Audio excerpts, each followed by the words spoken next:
सबके सुधि ले लो यो दीनानाथ, हमरा बेर किए दे, हमरा बेर किए दे।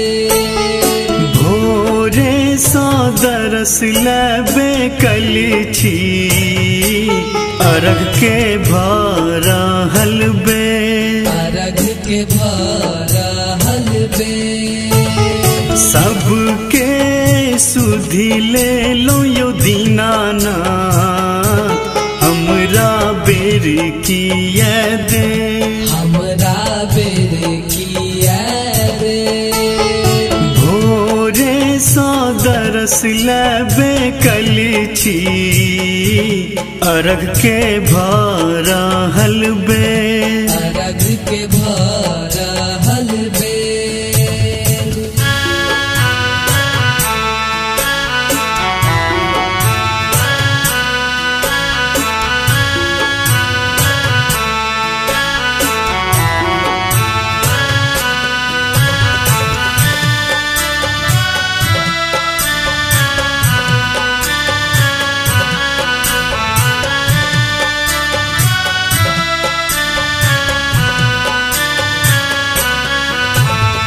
बड़ा रे जतन करी के लो, छठी माई के पूजा के ओरिया, छठी माई के पूजा के ओरिया।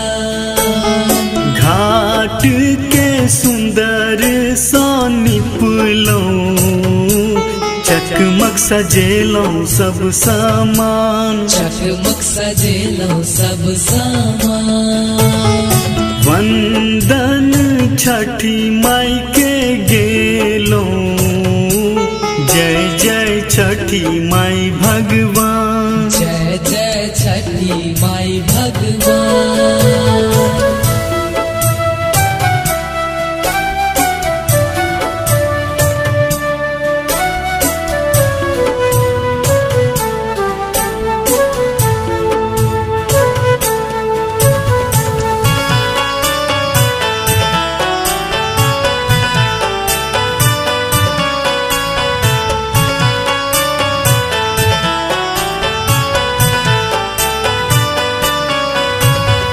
कार्तिक मासक ई जोरिया, भेल पावनक शुरुआत, भेल पावनक शुरुआत।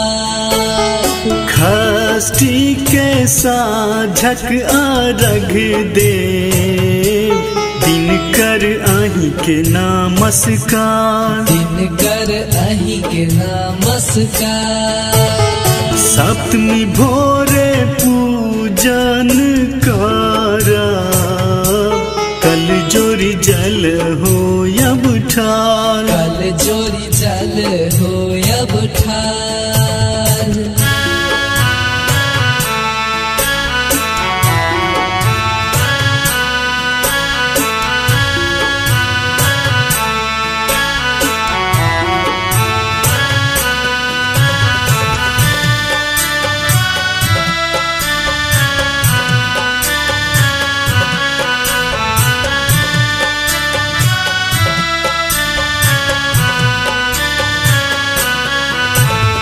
बांस के डाली सजायब, नारियल के राकेर भार, नारियल के राकेर भार। माई बहिन ये उपासल, बनबै छठी मायक प्रसाद, बनबै छठी मायक प्रसाद। राजेश दरस लै पियासल, छठी माई करियो उद्धार, छठी माई करियो उद्धार। अभिनस दरस लै पियासल, छठी माई करियो उद्धार, छठी माई करियो